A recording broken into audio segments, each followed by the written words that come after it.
Film number 6 of the TCM Classic Film Festival, continuing the theme of the festival, Most Wanted, Crime and Justice in Film, well, in this case, Injustice in Film. Restored in Ultimate IMAX 8K by Warner Brothers, we have one of the greatest modern film noirs ever made, Se7en. Side note, often joked at being called Se7en because of the stylized way it's spelled in most promotions with the number 7 in the middle. The only time where that works. But released in 1995 from New Line Cinema, directed by one of the modern greats, David Fincher, who introduced the picture with TCM's Eddie Muller in a great Q&A back at the TCL Chinese Theater, which was one of the greatest film experiences ever. I've thought about it, folks, and I think at the end of the day, nope, I won't spoil it, not yet.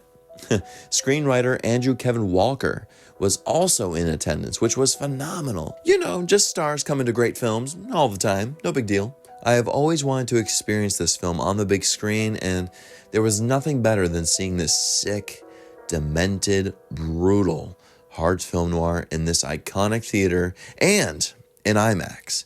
Fincher's second feature film after a whole long resume of music videos and a film debut that is practically disowned by Fincher, Alien 3, or Alien Cubed. Fincher is back in a huge way, in amazing form, stripping production design down in a way where we are getting the low-down, dirty, grimy essence of a seedy city, which is practically nameless. Fincher said it was, in his mind, based on Oakland of how he wanted to shoot it, which makes a whole lot of sense considering the amount of crime that happens in Oakland, even though the writer, Walker, said it was really based on his own experiences of New York. But in this city, we have an amazing and silent opening sequence showing us our hero, Detective Somerset, played brilliantly by Morgan Freeman, putting his armor on for one of his last days on the force, for he is about to retire, but is put on a case about an overweight man who looked like he ate himself to death, or rather, someone fed him to death. Replacing him and joining Somerset on the case is Detective David Mills, played really greatly by Brad Pitt, who was such an inexperienced, sloppy kind of a cop, not at the expert level of Somerset. But case by case, they discover there's a serial killer committing murders based on the 7 deadly sins. You want to talk about an original film noir that is so unique and gripping, you cannot take your eyes off it. I remember seeing this movie for the first time in my life when I was a kid, and I walked in on this movie when my family was watching it. I could have been 8 years old at the time, and I walked in on the ending.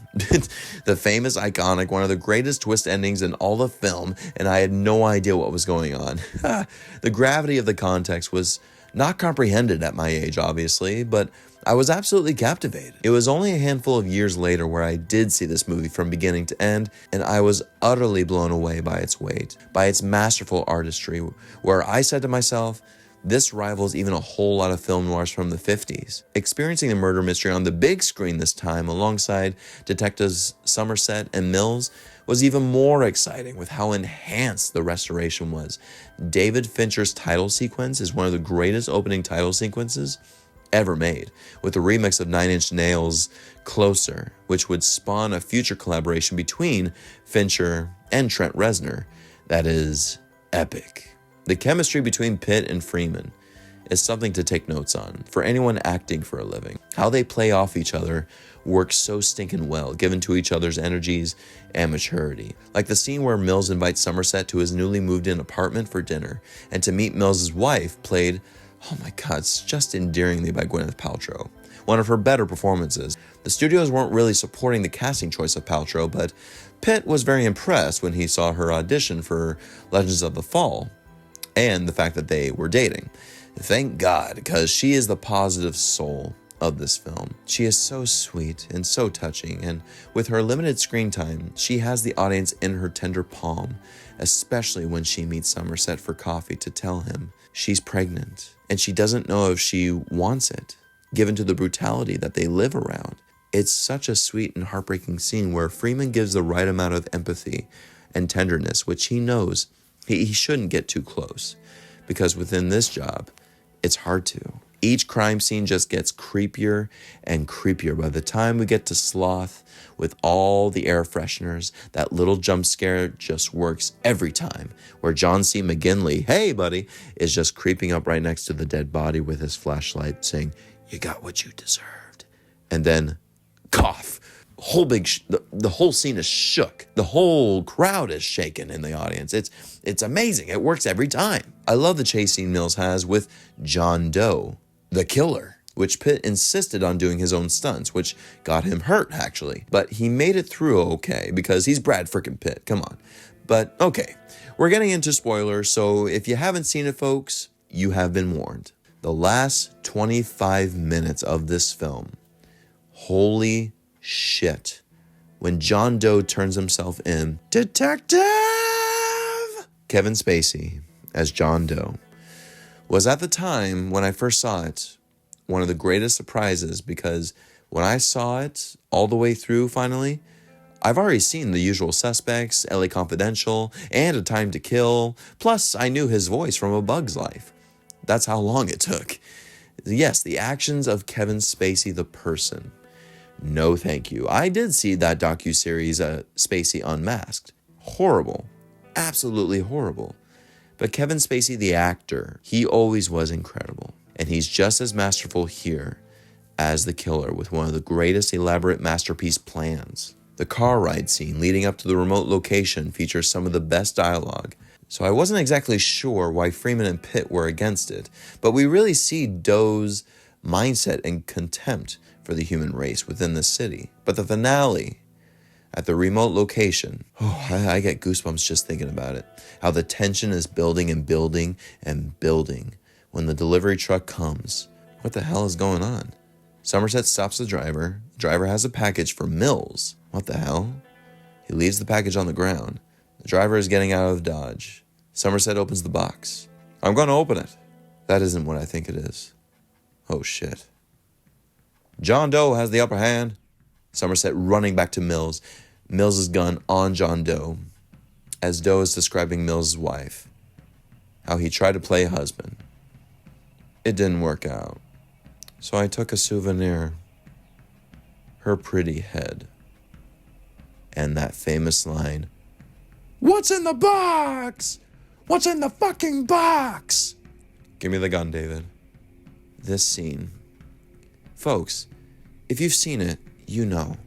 Your heart is racing, because this is what John Doe wants to complete his masterpiece of the 7 deadly sins. Mills to complete it with wrath, killing what he loves most and his career. I've never seen anything like it. Every performance, and especially this scene, is literally a masterclass, especially from Brad Pitt. Brad Pitt had been wanting to get away from his pretty boy roles, avoiding typecasting, because damn it, I always believed in Brad Pitt being a real actor since the beginning. And this scene is a great example of that. How his face is such a blank in disbelief and shock when John Doe was torturing Mills. How his wife begged for her life and for the life of her baby. Oh, he didn't know. Brad Pitt's performance is gut-wrenching in that scene as he just stares right into the camera and he commits that deed and basically becomes catatonic. What helps that scene as well is the crisp editing, how David Fincher guides the camera in hysteria on Mills and stillness on Doe, showing that he clearly has the power. Evil is winning. On top of Howard Shore's phenomenal score. My God, is he amazing. And like any great film noir has, one of the greatest last lines in voiceover with Morgan Freeman, Ernest Hemingway once wrote, "The world is a fine place and worth fighting for." I agree with the second part. Just perfect. Thank God Brad Pitt stood his ground fighting for the ending when every studio wanted to change it. They wanted to change this film's downer ending.